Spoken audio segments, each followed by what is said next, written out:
own time, your own business, then other people will respect it, okay? So it's very important to go for close. Now, why is it important to go for close? I'll give the story to you. Once upon a time, there's a very rich Texan. I mean, he lives in Texas, multi-gazillionaire, okay? And he's a little bit bored with life, and he wanted to do some experiments. So he has a big, huge Olympic-sized pool, and he decided to throw a big, huge party. But the night before the party, he decided to throw a lot of alligator and water moccasin in the pool, okay? A bunch of them. So the next day, when the party begins, when the guests start arriving, a lot of people start arriving, so he gathered everybody at the pool, around the pool. And he would say, listen, whoever is daring enough to jump into the pool and able to swim across the pool and come up alive, I will grant him or her anything he or she want in life. Before he even stopped talking that, he heard a loud splash. There was a guy in the pool. And the guy was like on an Olympic record, you know, because why? Because water moccasin and alligators chasing on his tail. So he was swimming across the pool in record time. He came up from the pool, all, you know, shaking all the water, and this multi-billionaire walked up to him, so excited, run up to him, says, sir, can you tell me what that you want? I will give you anything you want in life. And this guy says, before you give me anything I want in life, I want to find out the name of that dude who pushed me into the pool. So sometimes, somehow in our lifetime, we all need a little nudge. Because 18 years ago, if the person that taught me in the beginning in this industry, he didn't push me, I would have never got started. You know, after I got signed up, that's exactly what I said. Would you like to put in your MasterCard or your Visa? And he was like inching in on me, right? And I'm like, what, you know, why are you closing on me? And so anyway, long story short, I signed up. The first thing I did is I went home. I still remember that day. I was so gung-ho. I was so excited. Then I told my sister about it. And, you know, because I respect her and I love her. And, you know, out of the kindness of her heart and her mind, and she thought she had touched upon MLM in the past, and she gave me a whole lecture why I should not do network marketing. And she goes, if you're smart, you will pick up that phone and you're going to cancel your application. Now, I'm sure a lot of us have faced that because people love you. See, people say that not because they are devious or anything, no, because out of the kindness of their mind. See, a lot of people go through life judging life by their past experiences and their past failure. And they care about you, so they think that that's something not for you based on their own judgment. Well, I was very, very tempted to cancel. I actually called the guy and said, you know what, I'm having second thoughts. I'm having cold feet. I said, I don't know if something, I said, I just got laid off at my job, and you know, at that time it cost me a couple of $100 to get started. This is not exactly a small amount. And he says, listen, before you cancel, why don't you go to a training? Why don't you attend a training? Then we'll talk. So that's when I began to plug into the system. I attended training. I built my own belief structure. So thank goodness I didn't quit. See, if somebody didn't push me, I would not be where I'm in life. I don't know where I would be. Some of my college friends, you know, I still remember, I call all of my college friends. Some of them went to UCLA with me. Some of them went to UC Irvine with me. I called all of them. And you know what? They were so negative. They said, Kim has lost her mind. This lady is college educated, graduated, very good grades. Why is she doing MLM? You know, maybe she got laid off and she really lost her mind. And so they were all laughing. They were all, not one joined me. They were all laughing at me. But you know what? I said to myself, I said, look at who's going to get the last laugh. Some of those friends nowadays, they're unemployed. Some of them are still complaining about their job. Some of them are not where they want to go in life, and they already given up in fighting for what they had once dreamed of. They had given up what they had wanted at one point in their life, that they thought they could be somebody, and they've given up in life. But so thank goodness I didn't quit. So if you really believe the thing when you come to close, if you truly believe that this is an opportunity of a lifetime, if you truly believe this product can actually save other people, if you really believe the opportunity can touch people's life, you have no problem closing. None. But you got to get out the paperwork. Don't be shy. Don't be just listen. Great, I'm going to show you how to get started. Don't be afraid to ask for the sale, because the worst thing you can get is what? Is a no. But there is a power in asking. Because if you don't ask, you don't what? You don't get. You don't ask, it's an automatic what? No. But if you ask, there might be a chance you get something. Samson and I went to buy this camcorder because we decided to record this thing for the business. You know, we realized that we need to have a system so that we can have people outside of LA can grow the business. So we were at the Sony store in Costa Mesa, in South Coast Plaza. Sony store. Well, they were saying if you buy 2 more items, you get this thing off, 15% off. I said, well, what about the other items? They go, no, only one. I said, no. Can you give me, 15% off everything? Everything? And you know what? Well, let me try. So long story short, I got 15% of everything we bought at the store. The power of asking. You got to be willing to ask. Look, if they say no to you, what do you get? Automatic no. But if you don't ask, you will never know anyway. The other thing, very important, so on Mastering Basics, is always be in phase 1. What is phase 1 activity? I want you to go back and think about on your day 1 of joining the business. When you first joined the business, what did you start doing? You started sharing, you started recruiting, right? That's called phase 1 activity. You were excited. Now, I need you to be in phase 1 activity for at least 1 year. Phase 1 meaning what? Excitement, your enthusiasm, your recruiting, your building. A lot of people don't succeed in this industry. You know why? They go from first 2 months, then phase 1. First month in phase 1. Second month, they go into management mode. You know what management mode? They started managing their downlines. That's not your job. They're all independent business owners. They do not report to you. Don't go manage them. The only person you can manage is whom? Yourself. Look, we're all independent business owners. Stop going to management mode. Hey, you need to come to the meeting. Hey, you need to do this. That's called babysitting. When you babysit, what do you make? You make babysitting wages. See, people your job is to look for people that are willing to do the same thing and want the same thing. If not, you're going to drag a whole bunch of stuff up the tree. It's very tiring. How many of you have done that in the past? You kept calling the same people. They keep telling you the same thing. Stop those management mode activities. You gotta get on phase 1. Phase 1, recruiting. I am still recruiting. And when Samson and I were at the store yesterday, did I recruit the guy? Yeah. Why not? The guy's a double engineer major, okay, graduate from Fullerton. And Samson says, what are you doing at the store? You're selling camera. You know what I'm saying? He's looking for an opportunity. But you gotta find a way to recruit, to pique the interest. Did I say anything? You asked Samson. Did I say anything about Luminous? No. Did I say anything about Gen S? Did I say anything about Reserve? Nada. I said, listen, you are such a nice guy, give me all this discount, okay? We have something for you. We want to take care of you.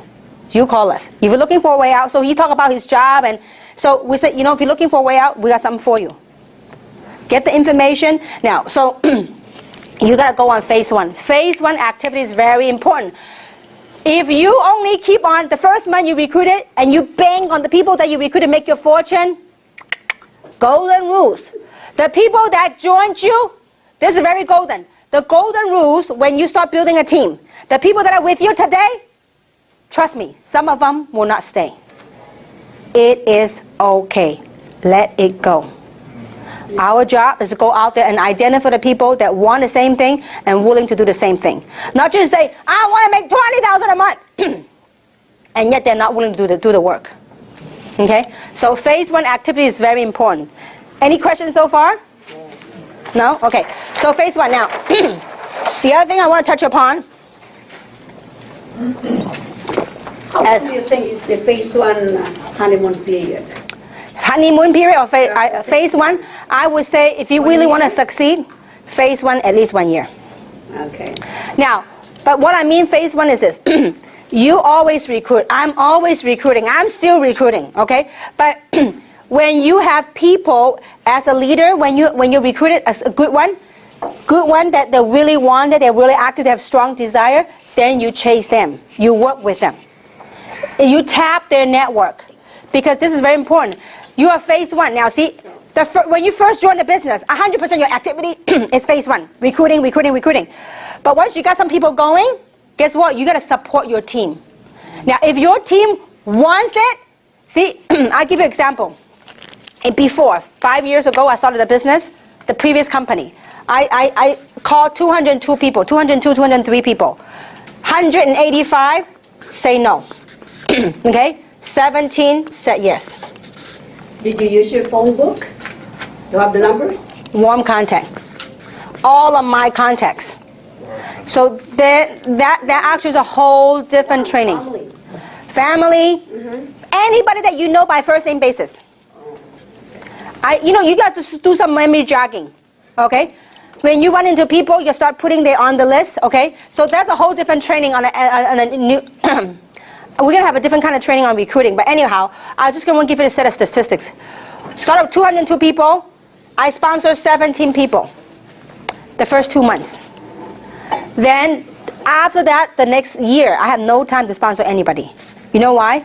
From 17 people, I have one and a half person working. One was Robert. The half was Tina. I call her half because this person that brought her there wasn't really working in the beginning. So she was the other half that's working. And through these 17 people, they all live in California. Guess how many countries we went into? 200 plus countries. From the 17 people leveraging effort, guess how group the big went over? 200,000 distributors. When you have people that are working, they kept me so busy. Meeting after meeting, meeting after meeting. I was doing meeting and training, meeting and training, meeting and training. I have no time to recruit. See, that's good. When you have a group that keeps you going, that is okay. But when your group is dead, you don't want to babysit. You go recruit some more.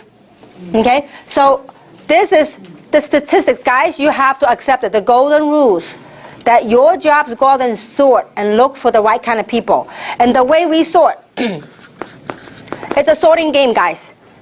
And we're gonna call people, and I'm gonna give you a quick example of sorting. Okay, we call people, we sort people. Just for the sake of it, for simple to understand, we call people apples. Okay, and there's 3 types of apples. There's red apple, green apple, and rotten apples.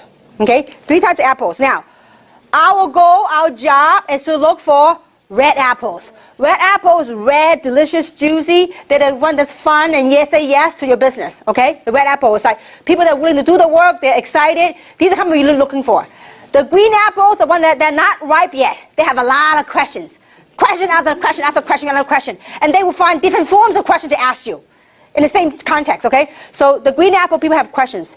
Now the rotten apples are the ones you want to stay away from. The rotten apples are what we call dream stealers. Not only would they say no to you, they'll be nasty about it, okay? So let's say that you're at a supermarket and there's a whole pile of apples, okay? Your job is to look at the apple and put in your basket and you to pick up red apples. Now this is what happens when in reality when we go recruit, when we go build. When you pick up a red apple, red juicy apple, what you do? You put in your basket.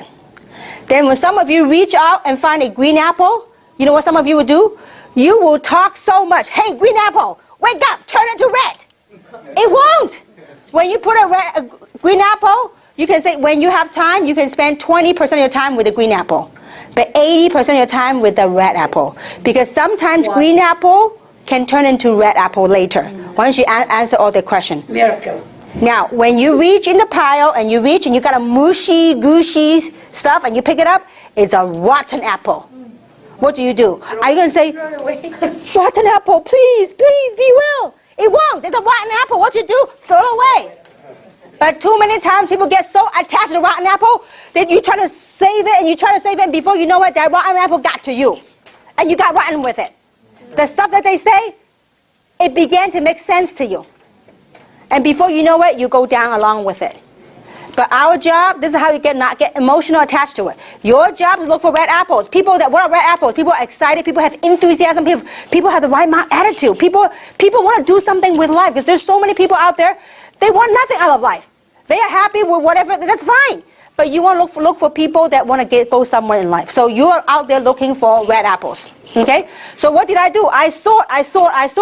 Do you know how many rotten apples of 185 people? A lot. Like 150 were rotten ones, real rotten. Some are really bad.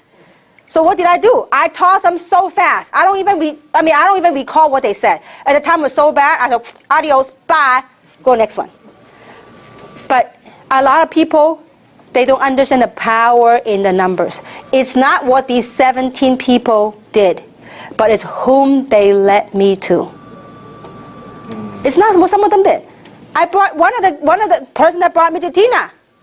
It's not what he did, but he led me to Tina. He's a great guy. He made a ton of money in that company.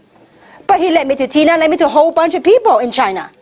And so it's not what they do, it's who they lead you to. So that's why when you work your business, you got to pick the ones that are good, you chase them. When the momentum's hot, what you do, when you strike an iron, the iron's hot, guess what you do? You strike it. A lot of people, when your business is up, they take a vacation, they go spend their money. Don't do that. When the iron's hot, you strike it. You go, you know what? I have a business friend, and he said the best. He goes, you know what? Life is like a spring wheel. Some are good, some are bad. He goes, when it's good, I'm going to get a big nail. I'm going to nail it in there so it won't go back. Just when it's good, you got to really give it all you got because this is your chance. One time I asked my friend, I said, hey, you know what? I said, what would you do if you're making $30,000 a month? And back then, $30,000 a month is a lot of money. He goes, oh, I'll take a vacation. I'll take this and that. I said, listen, that means your momentum's up. You need to really, really ride it. Because in business, you don't know when to go down. You don't know. You only take the best of it and run with it. Okay? Overcoming obstacles. Along the way, as you're talking to people, will we have challenges? 100% guarantee. Will there be difficult times? 1,000%. The difference is, what do you do when you're down? Most people will stay down with it. You know what? Most people say, when the group was thriving or when they once had that big glory, they kept living on the past glory. Get over it. People say, well, what would people say about me? My team died. Get over it. This is now. We're dealing with now. I can't do anything about the past. I can't do anything about the future. But I can deal with what we got now.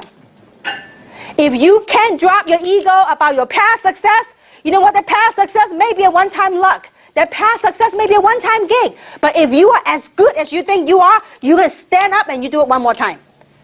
See, people say, I believe, I want it. You know what? Most of you have not crossed the edge. You're going to gone beyond that edge if you want it. If you, look, how many of you can really feel, how many of you feel good to get a 40,000 check? What would you do? I tell you, many years ago, when I got involved in industry, they told me the average income for that company of an RVP was 30 grand a month. And I remember in my thoughts, in my head, I said, you know what? 30 grand a month. I said, forget about getting a month, every month. If they give me one check, one time for 30 grand, that will help me solve a lot of problems. How many relate to that? Yes. Yeah. It is a huge, these things now become a number to me. Don't get me wrong, it's a huge blessing. This is a huge blessing. What kind of business gives you that kind of return? But see, everybody wants it. But are they willing to do what it takes? See, this is something that it's a very fine line. We have to really tweak it. You have to really, really, really get it. I want it. I want to change my life. I want it. I want it. But when the very first sign of challenge, you get knocked down, you stay down, and that is it. Then what happened to your dream that you once wanted? What happened to that thought that you once had it? Listen, money, people, things, material, people can take away from you. But one thing they can't take away from you is right between your two ears. If you're strong, you know what you want out of life, don't let anyone talk you out of it. Don't let nothing. You just got to get to that point of no return. When you get to that point, you have crossed a boundary, you have crossed a line, you said, this is it, this is what I want. And I want to say this, and I don't want to come off the wrong way. I have a very, very, very loving family. I have 3 sisters. And all 3 of them were opposing me to the max. The word opposing is an understatement. They opposed me of doing MLM for many, many, many, many years. To a point where they will call me every day to tell me to quit. Every day. If my older sister were here, and one of these days at the event, she would tell you, you know what, my sister, that poor kid, I only wish she would quit. Because she would call me every day to tell me to quit from Hong Kong. Every day. At 3 o'clock in the morning, I know it was her. And until it gets to point now, she's a wonderful, loving person. But she did that based on, she thought she was caring for me. She thought she wanted the best for me.